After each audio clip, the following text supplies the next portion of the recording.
Les amis, bonjour, j'espère que vous allez bien et bon dimanche à tous. Aujourd'hui, on se retrouve pour l'actualité en rapport avec le Barça.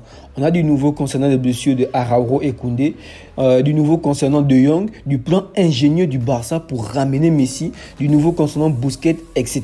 Bref, les amis, l'actualité en totalité. Mais avant d'entrer dans le vif du sujet, je tiens à souhaiter un prompt rétablissement à Cristiano Ronaldo.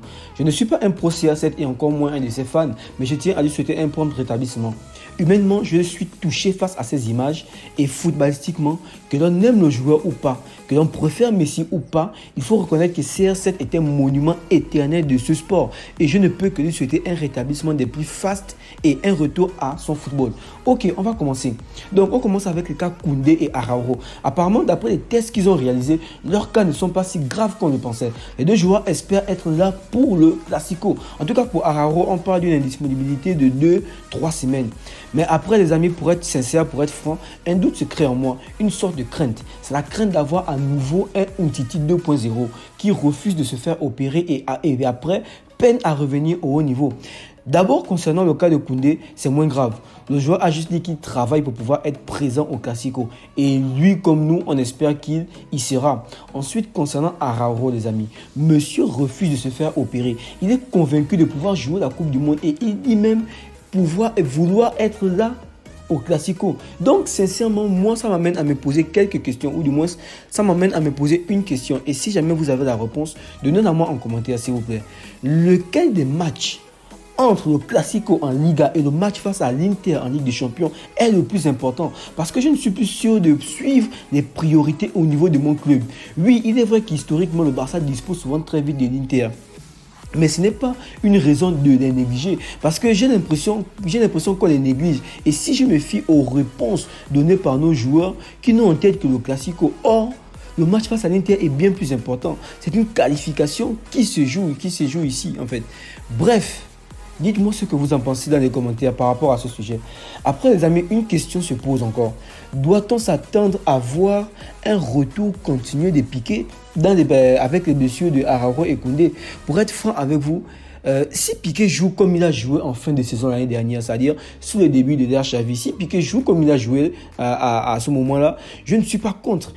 Parce que pour moi, il a été au niveau. Il était plutôt bon. Mais moi, ce qui me dérangerait s'il fait ça, c'est que s'il parvient à jouer plus de 35% des matchs de la saison, il pourra encore rester au Barça. Or, moi, je pense qu'il est temps pour les anciens de partir et laisser place à la jeunesse. Et ça permettrait aussi au club de se débarrasser de certains gros salaire. Mais bon, là, affaire à suivre.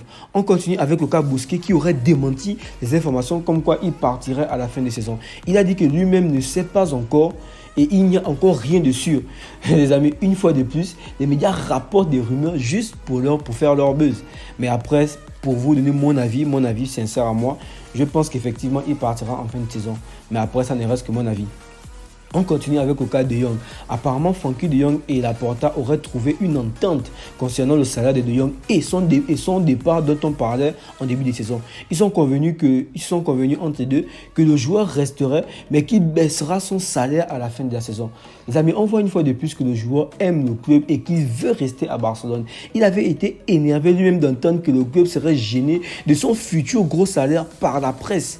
Il avait dit que le club ne lui en avait pas parlé et qu'une baisse de salaire ne lui avait pas été proposée. Là, c'est chose faite et chapeau à De Jong d'accepter de baisser son salaire. Ça témoigne une fois de plus son amour pour le club et chapeau aussi à Laporta qui continue de travailler dur, les amis, dans l'ombre afin de restaurer le Barça après la pandémie sévère Bartomeu que le club a connue. En tout cas, Laporta continue de travailler pour baisser la masse salariale du Barça. Et moi, je dis chapeau, pour moi, ça, c'est un vrai président.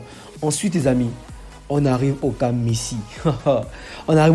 Les amis. Le Barça prépare un énorme coup pour faire revenir Messi à Barcelone. Étant donné que Messi sera libre avec Paris en fin de saison. Si Messi décide de ne pas activer l'année en option que le PSG avait inclus dans son contrat. Donc, du coup, le Barça et donc Laporta prévoit organiser un énorme hommage à Messi au Camp Nou d'abord. Puis, la seconde stratégie, c'est de nommer Messi ambassadeur mondial du club. Les amis, le Barça passe à l'offensive, mais une offensive très sévère et alléchante pour que Messi puisse commencer déjà à réfléchir sur son avenir après la Coupe du Monde. Donc, les amis, Je trouve cette tactique très ingénieuse. Encore faudrait-il que le Barça puisse le convaincre, c'est-à-dire faudrait que le Barça puisse convaincre Messi de baisser son salaire. Et donc vous comprenez là que c'est libérer des joueurs comme Alba, comme Sergio Roberto et comme Gérard Piqué est indispensable, étant donné que ce sont des joueurs qui ne sont même pas titulaires. Là encore, on sait, affaire à suivre. Donc, si tu as aimé le contenu, n'oublie pas de t'abonner, de liker, de laisser un petit commentaire sur ce que tu penses de toutes ces infos ou plus ou moins de ce qui t'a interpellé. Et si tu as appris des choses dans cette vidéo, tu peux aussi partager à tes proches. Moi, je te dis à la prochaine. Prends soin de toi, prends soin de tien. Merci, Club.